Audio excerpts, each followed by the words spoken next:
Hey everyone, today I wanted to do a review on this book, How to Draw Perspective in Easy to Follow Step-by-Step Drawings by Mark Bergin.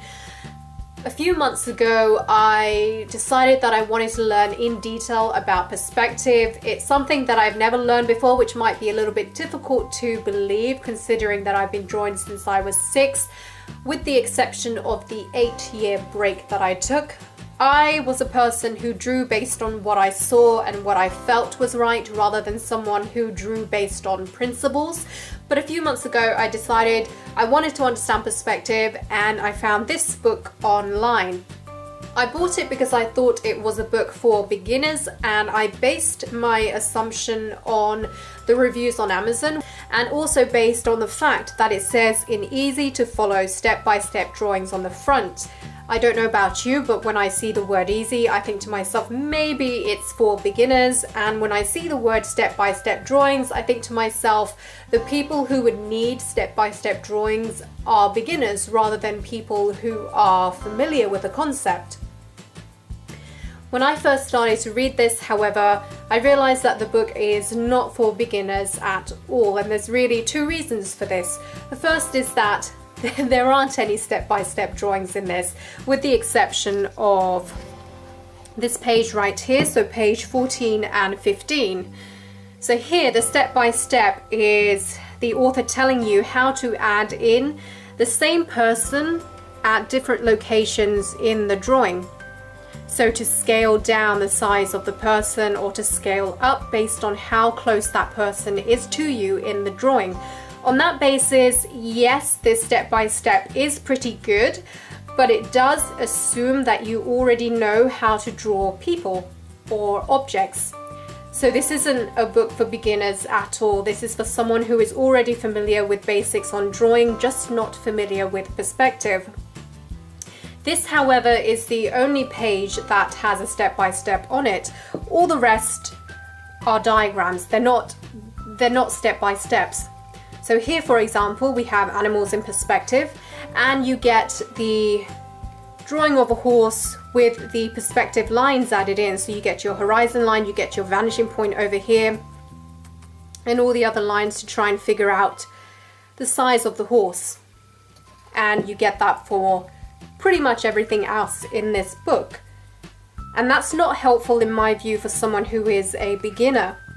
For one, when I first looked at this, and bearing in mind that I was a beginner to perspective at the time that I bought this book, when I first looked at these diagrams and I saw just how many lines there were on each diagram, it felt a little bit overwhelming for me because I didn't know which line to look at.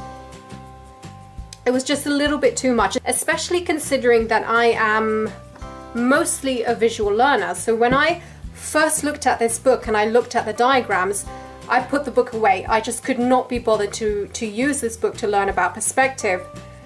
I then used other books that I have to learn about perspective, and only last week did I come back to looking at this. With my newfound knowledge on perspective, I realized that I could understand everything that is written, but it took me having to learn perspective somewhere else before I could look at this book and not feel overwhelmed by it. So I would not say this book is for beginners, unless of course you're just a super intelligent beginner, in which case maybe this book is fine for you. Another issue that I had with this book, which makes me believe it's not for beginners, is that it lacks exercises. I mentioned this before in a review that I did of a watercolor book that we learn in 2 stages. The first is understanding the theory, and the second is to apply that theory in practice. It is not until we apply the theory in practice that we can truly learn to understand the concept, and the same applies for perspective. It's pretty easy to look at these diagrams and understand exactly what's going on, but to then draw these diagrams out yourself and to apply them to different objects that you have around the home and in the environment is a completely different thing. And this book does not have any exercises in it, which naturally means that it's not going to be a good book for beginners. Something that I remember seeing in an Amazon review is that this book does not have enough details. I agree with that completely.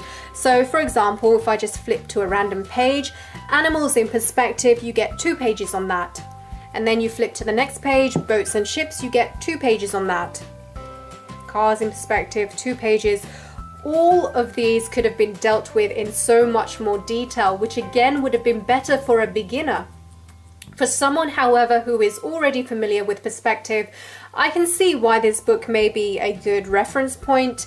In saying that, however, I still would not use this book as a reference point. I would rely on the books that I had used to learn about perspective in the first place. So I don't know if people would want to get this book even if they are familiar with perspective. I just think that there are better books out there.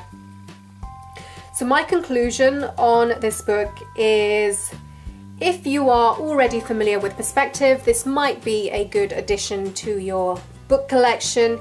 If, however, you are a beginner, I would not recommend this book at all. There are so many more books out there that are much better than this. I would go out and take a look at those, go to the shops, take a flip through the books to see what's inside. If, however, you do buy this book, just don't say I didn't warn you. But that's it for this review. I hope you guys enjoyed it, and if you have this book yourself, please let me know what you think about it in the comments below. Thank you guys for watching, and I will see you next time.